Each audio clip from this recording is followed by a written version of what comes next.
बदनसीब बाप। एक शादीशुदा जोड़ा अपना सेकंड हनीमून मनाने के लिए क्रूज टूर पर गए थे। इस दौरान वे अपने बच्चों को घर पर ही छोड़कर गए थे। बदनसीबी से खराब और बहुत ही तूफानी मौसम के कारण क्रूज शिप डूबने लगी। सभी लोगों की तरह वे दोनों भी अपनी जान बचाने के लिए लाइफ बोट एरिया की तरफ दौड़े, लेकिन वहां भी सिर्फ एक ही व्यक्ति के लिए जगह बची हुई थी। अपनी पत्नी को डूबती शिप पर छोड़कर आदमी लाइफ बोट में बैठ गया। पत्नी उसी डूबती शिप पर खड़ी अपने पति को दूर जाते हुए देख रही थी और चिल्लाकर अपने पति से बोली। इस कहानी को यहीं विराम देते हुए शिक्षक ने अपने सभी विद्यार्थियों से पूछा, क्या कोई अंदाज़ा लगा सकता है पत्नी ने पति से क्या कहा होगा? ज़्यादातर विद्यार्थियों का एक समान उत्तर था। उन्होंने कहा, पत्नी बोली होगी कि मैंने तुमसे इतना प्यार किया और तुम मुझे इस तरह छोड़कर जा रहे हो, मैं तुमसे नफरत करती हूँ। शिक्षक की नज़र एक शांत बैठे विद्यार्थी पर पड़ी। शिक्षक ने उसे जाकर यह सवाल पूछा। विद्यार्थी बोला, मुझे लगता है वह बोली होगी हमारे बच्चों का ध्यान रखना। शिक्षक को आश्चर्य हुआ।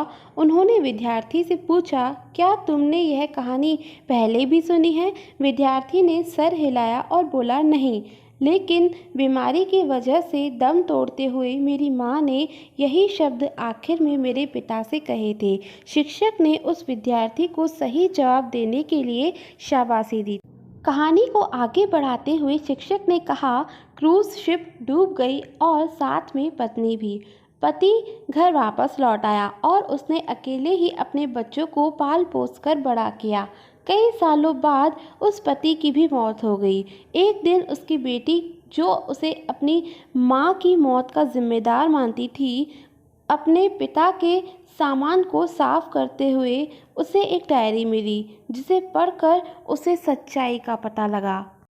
डायरी में लिखा था, जब उसके माँ बाप उस क्रूज शिप पर गए थे तब उन्हें पहले से ही पता था कि उसकी मम्मी को 3rd स्टेज कैंसर है और इसीलिए वो दोनों आखिरी बार एक साथ ज़्यादा से ज़्यादा समय बिता सके, इसीलिए दोनों अकेले ही उस क्रूज शिप पर गए थे। जब उस शिप पर वह मनहूस समय आया था तब उसके पिता ने उस अकेली बची वाइफ बोट की जगह में बैठने से मना कर दिया था।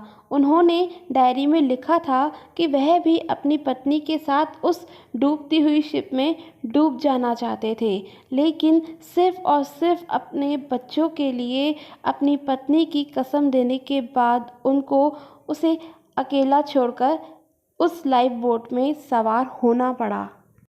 इस डायरी को पढ़ने के बाद बेटी फूट फूट कर रो पड़ी। शिक्षक ने यह कहानी यहीं ख़त्म की और पूरा क्लास शांति में डूब गया।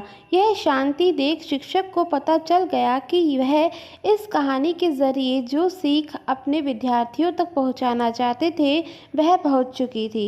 इस दुनिया में अच्छे और बुरे हर तरह के लोग होते हैं, लेकिन कभी कभी परिस्थितियां ऐसी विकट हो जाती हैं कि आप बुरे या अच्छे का फैसला नहीं कर पाते। इसीलिए कभी भी हमें कोई भी फैसला लेने में जल्दबाजी नहीं करनी चाहिए। सिर्फ बाहरी चीज़ों को जान लेने से किया गया फैसला कभी भी सही नहीं हो सकता। बिना किसी जांच पड़ताल के और बिना दूसरों का पॉइंट ऑफ व्यू समझे फैसला लेना छोड़ दीजिए। दोस्तों, ऐसी और कहानियों के लिए मेरे चैनल को सब्सक्राइब ज़रूर कीजिएगा। Thank you for watching.